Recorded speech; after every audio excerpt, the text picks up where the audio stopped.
మళ్ళీ మేమే గెలుస్తాం, 100 ఎమ్మెల్యేలు 15 ఎంపీ సీట్లు గెలిపిస్తా, 100కు ఒక్క సీటు తగ్గదని ఖర్గేకు హామీ ఇస్తున్నా, అన్ని పథకాలకు ఇందిరమ్మ పేరు పెడుతున్నాం, వద్దంటే బట్టలిప్పి కొడతాం, ఆమె గొప్పతనం చెప్తాం, ఇప్పటికే 60,000 ఉద్యోగాలు ఇచ్చినాం, రైతు భరోసా ఇచ్చి రైతుని రాజుని చేసిరట. ఇప్పుడు తెలంగాణలో రైతులందరూ రాజులైపోయారు కదా, రాజులైపోయారు. సారిచ్చినటువంటి డబ్బులన్నిటిని కూడా ఏడబెట్టుకోవాలో తెలవక, ఎట్లా ఖర్చు పెట్టుకోవాలో తెలవక రాజు అయిపోయింది అనమాట. తెలంగాణలో ఆ రైతులు సంతోషంగా ఉన్నారు. మంచి పనులు చేసినా ప్రచారం చేసుకుంటలేం, సోషల్ మీడియాలో యుద్ధం ప్రకటించండి. కాంగ్రెస్ సభలో రేవంత్ రెడ్డి వ్యాఖ్యలు అన్ని హామీలు నెరవేరుస్తున్నామని చెప్పి ఖర్గే గారు చెప్పారు. ఇక మళ్ళీ గెలుస్తారట, 100 ఎమ్మెల్యేలు 15 ఎంపీ సీట్లు గెలుస్తామని చెప్పి సారు చెప్తా ఉన్నాడు. ఇక ఇప్పుడు సర్పంచ్ ఎన్నికలు బెటర్ అదుర్రి దాని దాకా ఎందుకు సార్, మళ్ళీ ఎంపీలు ఎమ్మెల్యేల దాకా ఎందుకు, చాలా టైం ఉంది. కానీ ఇప్పుడు సర్పంచ్ ఎన్నికలు పెట్టాలి.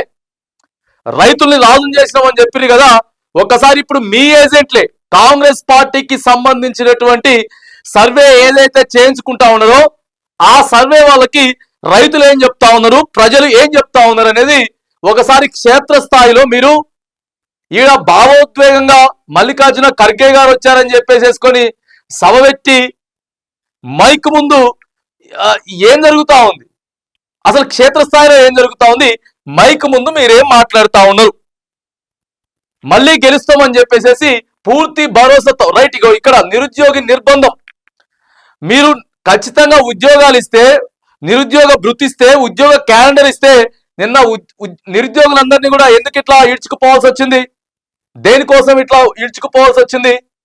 రైతు భరోసా ఇచ్చిర్రట. రైతు భరోసా మీరు వచ్చిన తర్వాత ఎన్నిసార్లు ఇవ్వాలి, ఎంత ఇవ్వాలి, ఎన్నిసార్లు ఇచ్చిండ్రు, ఎంత ఇచ్చిండ్రు, ఈ తెలంగాణ రైతులే చెప్తా ఉన్నారు. తెలంగాణ రైతు కేసీఆర్ కూడా ఇట్లనే అనుకున్నాడు, 100 సీట్లు గెలుస్తాం మేము బాజాప్తా, 3వసారి అధికారంలోకి రాబోతా ఉన్నాం. లేదండి బీఆర్ఎస్ పార్టీ ఎమ్మెల్యేలు కొంతమంది అరాచకాలు సృష్టిస్తా ఉన్నారు, ఎమ్మెల్యేల అనుచరులు అంతా కూడా ఆగమాగం పట్టిస్తా ఉన్నారు, ఖచ్చితంగా 20 మంది క్యాండిడేట్లను మాత్రం మార్చాలంటే మార్చకుండా వేసేసుకున్నారు. ఎన్నికల్లోకి పోతే ఏమైంది? తీరా ఎన్ని సీట్లు వచ్చాయి? ఎన్ని వచ్చినాయండి? 39 స్థానాలు వచ్చినాయి. అంతేగాని మొత్తం మేమే గెలిచేస్తాం, 100 వచ్చేస్తాయి, 15 ఎంపీ సీట్లు వచ్చేస్తాయి. మొన్న మంచి గాలివాట ఉన్నప్పుడే రాకపా 15 ఎంపీ సీట్లు వచ్చినాయా? ఎన్ని వచ్చినాయి? బీజేపీకి 8 వచ్చినాయి, అధికార కాంగ్రెస్ పార్టీకి 8 వచ్చినాయి. మరి గుర్తుపెట్టుకోవాలి, ఈ మాటలన్నీ గుర్తుపెట్టుకోవాలి సారు.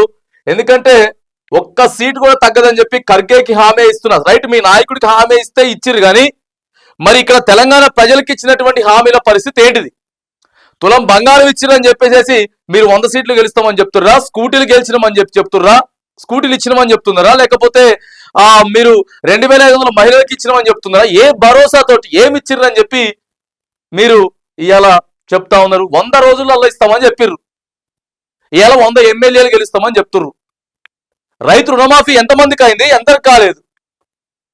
మరి ఇట్లా ఇవన్నీ ఖచ్చితంగా తెలంగాణ సమాజం క్వశ్చన్ చేస్తూ ఉంటుంది, మిమ్మల్నే చేస్తారు క్వశ్చన్.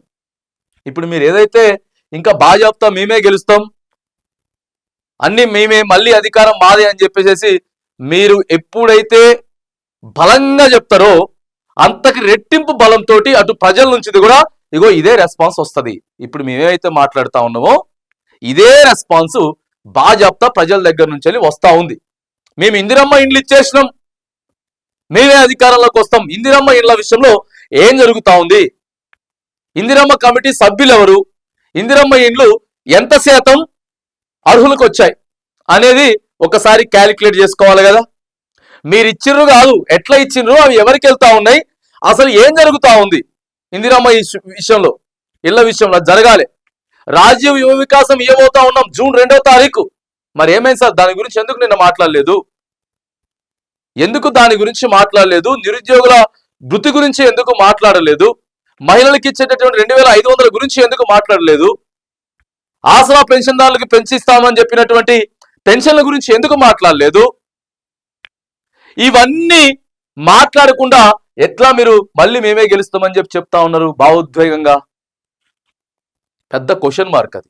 తెలంగాణ ప్రజలందరికీ కూడా నిన్న ఒక పెద్ద question mark Revanth Reddy sir మాట్లాడినటువంటి మాటలు.